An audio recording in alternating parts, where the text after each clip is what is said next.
Graça e paz da parte de Deus Pai, Deus Filho, Deus Espírito Santo, nos sejam acrescentados todos os dias de nossa vida. Neste momento onde queremos meditar de maneira toda especial sobre esse texto de Romanos, capítulo 8, versículos 28 a 39, sob o tema: nada poderá nos separar do amor de Deus. Que essa seja uma verdade em nossas vidas. Amém. Pode sentar-se. Queridos irmãos e irmãs em Cristo Jesus, o Pai e o Filho estavam caminhando pela mata para fazer uma pescaria e passaram do lado de um penhasco, um caminhozinho estreito. Quando ali passaram, de repente viram que havia uma pedra que havia desmoronado e havia caído no meio do caminho. E o filho, cheio de saúde, cheio de força, logo se prontificou a tirar aquela pedra que estava no meio do caminho, porque de um lado era o penhasco, do outro lado o morro abaixo. E lá foi o filho, tão forte, tentando puxar, empurrar aquela pedra, e a pedra mal se mexia, e ele fazia toda a força, de um jeito, de outro jeito, e o pai apenas olhando, admirando.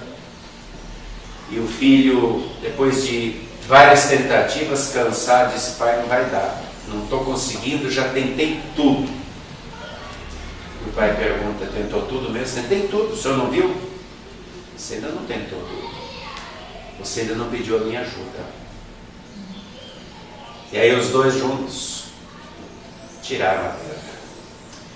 Queridos irmãos e irmãs, quantas vezes aparecem pedras em nosso caminho, com diferentes aspectos, diferentes tamanhos, diferentes formas. Como é que nós tentamos tirá-las do nosso caminho? Sozinhos? Com a nossa força, com a nossa energia, com a nossa inteligência, com o nosso dinheiro? Ou nós lembramos de, antes de tentar remover qualquer pedra, pedirmos o auxílio do nosso Pai, que sempre está ali ao nosso lado, nos olhando, nos acompanhando, e que nunca nos abandona. É normal em nossa vida acontecerem momentos bons, momentos ruins, mas como é que nós enfrentamos os momentos ruins? O apóstolo Paulo, autor do nosso texto de Romanos, do qual estamos falando hoje, ele, poderíamos dizer que era um especialista, se tornou especialista em enfrentar momentos ruins na sua vida.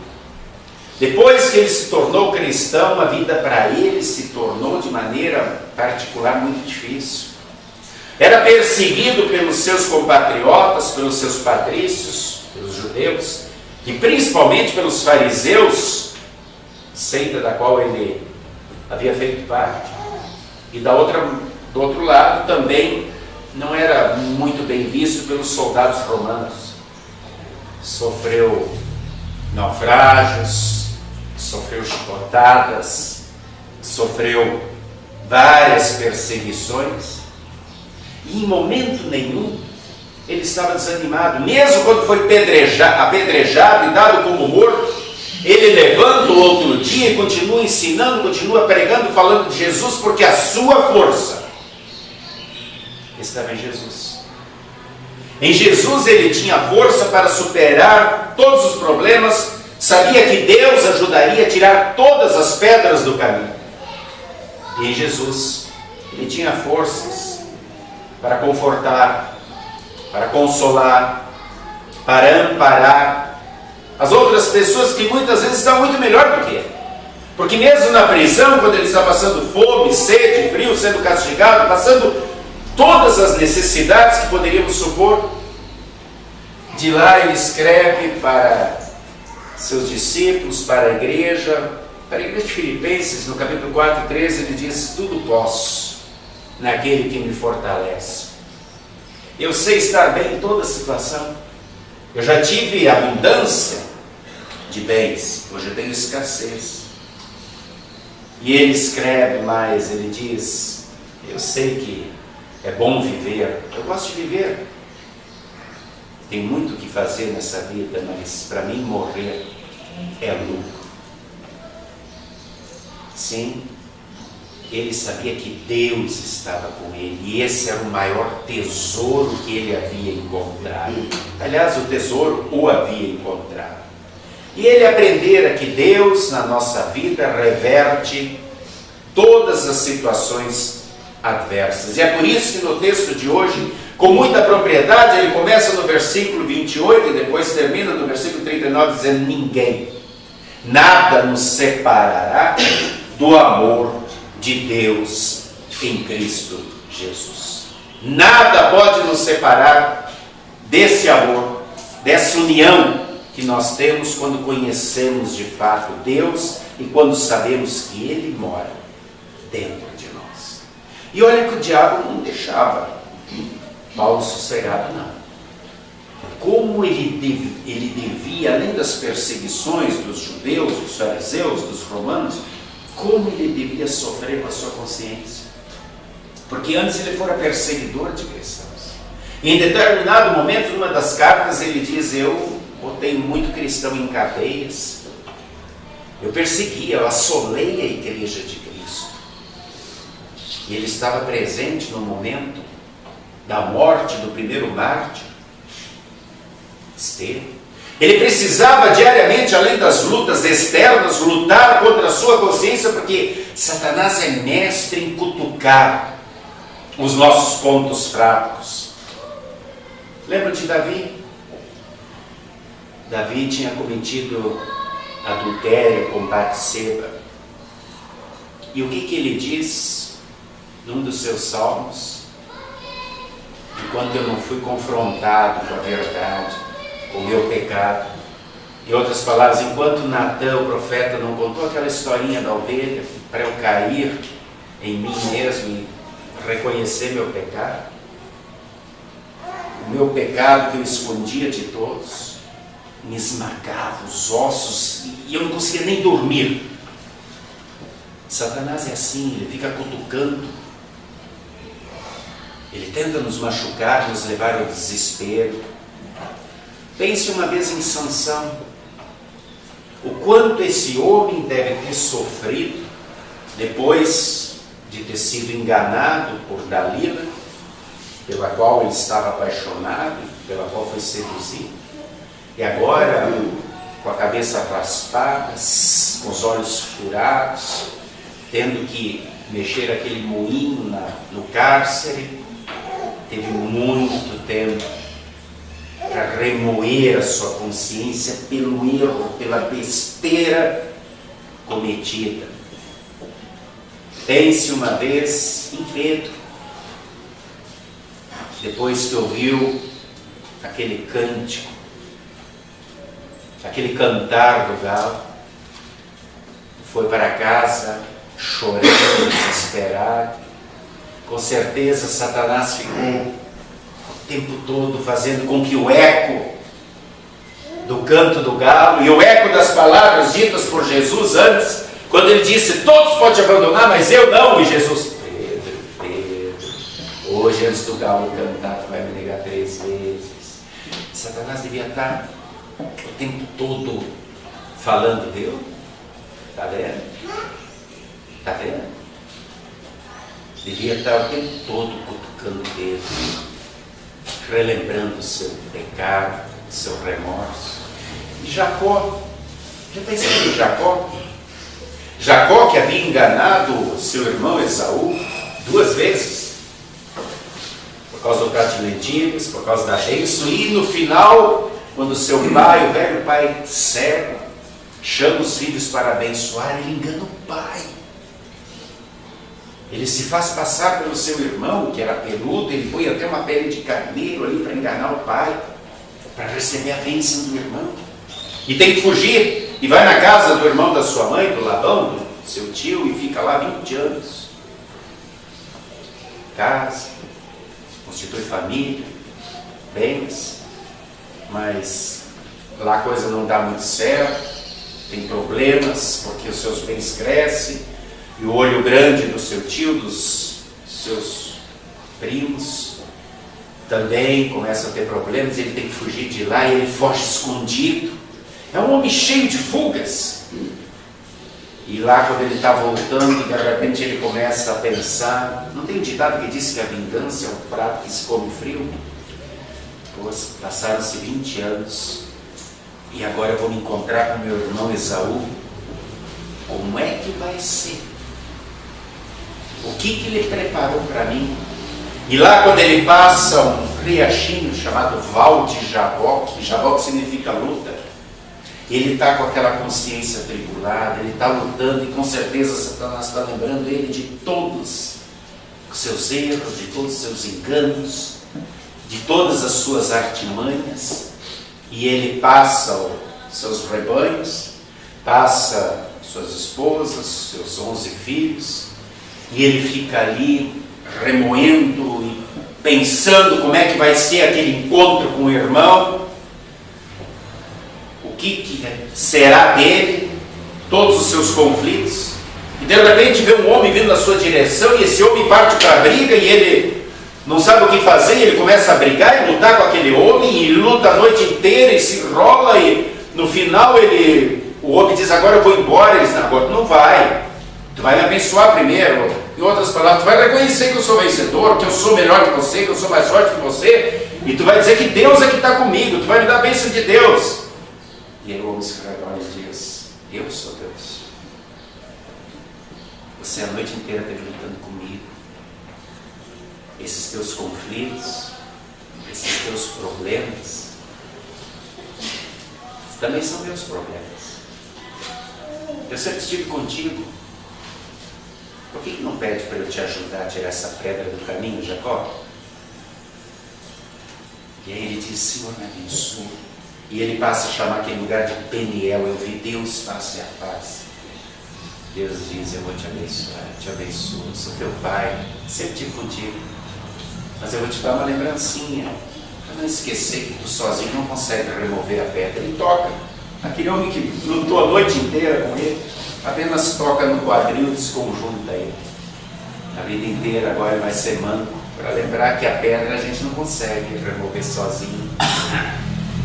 Mas Deus está contente, porque Jacó pediu a sua companhia, a sua ajuda, e diz, de hoje em diante, eu vou te chamar de Israel. Ish-Od, Deus. Israel, homem que luta com Deus.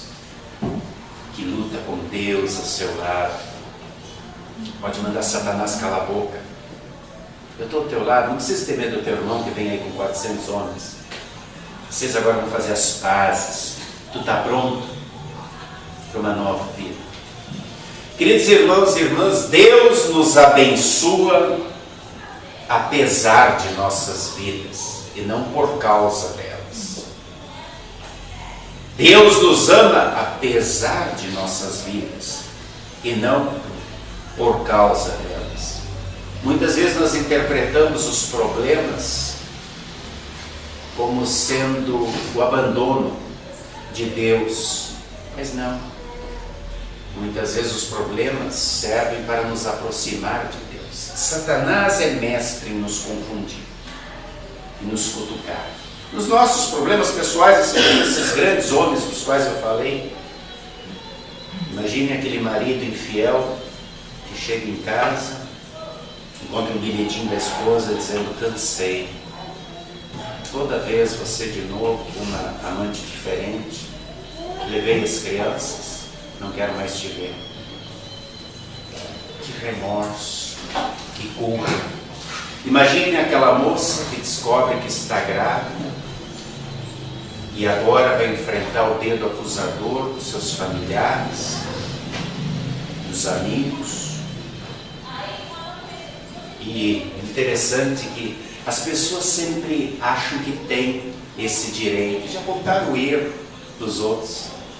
Jesus sempre fazia diferente. Ele se colocava ao lado daqueles que se sentiam oprimidos, cansados e sobrecarregados para aliviar o peso. Apontava o perdão, o reconhecimento da culpa e dizia, eu estou aqui do teu lado. Vamos diferente. E quem é o acusador, segundo a Bíblia, é o diabo. Ele que acusa. Mas tem muitas pessoas que gostam de se colocar como emissários do diabo, ao invés de seguir Jesus. Faz exatamente o que o diabo faz, acusa e joga as pedras.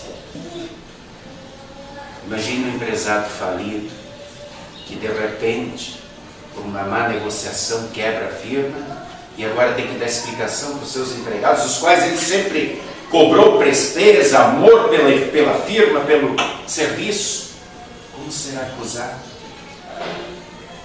Oh, que conflito de consciência. E aquele comerciante pego pela Receita Federal, que sempre cobrava honestidade de todos os seus empregados, e de repente agora ficou visível que ele não era honesto. E aquele acidentado, que está lá todo quebrado na cama do hospital, e que sempre exigia da sua esposa, dos seus filhos, que obedecessem todas as leis, e ele passou no sinal vermelho, dirigindo sem carteira, e agora está todo quebrado. Como é que vai explicar? O tom acusador, e o diabo aproveita e manda os seus secretários para o acusar. Como é que ele vai fazer? E aquela esposa, fiel, dedicada, que sempre cobrava integridade, fidelidade do marido, mas que lá no seu emprego sempre ficava recebendo elogios, cantadas, e achava aquilo muito bom. E em casa era muito fiel, muito íntegra, mas lá no emprego recebia presentes e era tida como uma mulher leviana. E agora isso chega nos ouvidos do marido. Como é que vai encarar a acusação? E assim, poderia citar o exemplo do aluno que cola e foi pego na cola, mas ele nem colar sabe. E vai ter que levar o pai e a mãe. Tantos e tantos exemplos poderíamos trazer de erros que são cometidos no nosso dia a dia, que Satanás faz questão de nos lembrar e mandar os seus secretários para nos acusar, para botarem o dedo na ferida. E nesses momentos, muitas pessoas querem empurrar o problema para baixo do tapete, dizer, todo mundo faz, o erro, a culpa foi dele, foi dela. Olha, tem gente que faz coisas muito piores. Camuflar, disfarçar, botar uma maquiagem, não vai adiantar. Se você levou um soco no olho e o olho está roxo, não adianta botar maquiagem. Vai disfarçar sim, mas o olho vai continuar roxo e pior. Vai continuar doendo. Nós só temos duas opções, ou corremos do problema, dos problemas, enfrentamos diariamente, dos nossos conflitos, ou os encaramos. Jacó achou que aquele era o momento de dar uma reviravolta na sua vida. Chega de disfarces, de mentiras. É hora de eu confrontar meus problemas, é hora de eu me confrontar com Deus. É hora de eu botar minha vida limpa. Ninguém é ruim demais para Deus. Nós precisamos reconhecer os nossos pecados. Precisamos pedir ajuda, para que Ele nos ajude a tirar a pedra do caminho. Sozinho não dá. Vem o desespero, vem as acusações, vem a depressão e coisas piores. Entretanto, nós precisamos saber que nessa vida nem tudo aquilo que reluz é ouro, como diz o ditado. Por aí falsos tesouros, falsas soluções são oferecidas a todo momento. Muita coisa se mostra boa e é um produto pirateado, falsificado. O prazer, à primeira vista, se parece muito bom. A busca pela fortuna, pelo poder, pelo sucesso, nos parece ser aquilo que todo mundo faz e que nós precisamos fazer também. Mas são coisas que muitas vezes lá na frente nos levarão a um vazio existencial. Porque não é isso que realmente importa. Não é esse o maior tesouro do ser humano. E precisamos saber escolher bem entre aquilo que tem aparência de ouro e aquilo que é ouro mesmo. Salomão soube fazer a melhor escolha. Quando Deus lhe ofereceu o que quisesse, ele pediu sabedoria. Ele disse: Senhor, que eu saiba discernir entre o que é bom e ruim. Que eu saiba sempre discernir entre o que é certo e errado. Me dê sabedoria. E a sabedoria de Salomão fez ele escrever um versículo que diz: o temor do Senhor é o princípio da sabedoria. Colocar Deus em primeiro lugar na minha vida, deixar Deus ser Deus, respeitar Deus, esse é o princípio da sabedoria. E quem tem esse lema, esse tema na sua vida, achou ouro, achou maior tesouro. Nos textos do Evangelho de hoje, Mateus 13, 44 a 52, nós lemos sobre o homem que achou um tesouro no terreno no qual ele trabalhava, foi lá, vendeu todas as coisas para comprar aquele terreno. Aquele que procurava pérolas e achou uma pérola de grande valor. E comprou aquela pérola. Aquela pessoa que pescava e pegava peixes bons e ruins, separava os bons para si. O que é que na nossa vida tem mais valor? Qual é o nosso maior tesouro? É o tesouro do Evangelho. É saber que nós temos em Jesus o nosso Senhor, o nosso Salvador, que pagou a dívida de todos os nossos pecados na cruz e que está sempre ao nosso lado. Não com ar acusador, mas mostrando o nosso erro, recebendo o nosso reconhecimento do erro, nos dando perdão, graça, amor e dizendo: eu estou sempre ao teu lado. E aí ele nos faz sua família. Queridos irmãos e irmãs, muitas pedras vão aparecer no nosso caminho. Algumas nós mesmos criamos, somos iludidos, somos fracos. Não procure removê-las sozinho. Coloque sempre Deus como prioridade na tua vida. Ele é teu maior tesouro. Que Ele possa te ajudar no dia a dia a sair das situações mais difíceis. Cada um de nós tem suas situações difíceis. Quando eu falo em situações difíceis, eu lembro de maneira toda especial daquela vez, lembram daqueles mineiros lá no Chile, em 2010, ficaram dias e dias presos naquela mina, fome, sede, frio, talvez um botando culpa no outro. Por que entramos aqui? Com certeza o diabo não deixou de acusá-los, ele é mestre nisso. E eles foram salvos, não foi porque eles fizeram alguma coisa, mas porque teve alguém do lado de fora que se importou com eles, que não desistiu deles, e a ajuda veio de fora. Deus não desiste de nós. Deus está sempre ao nosso lado.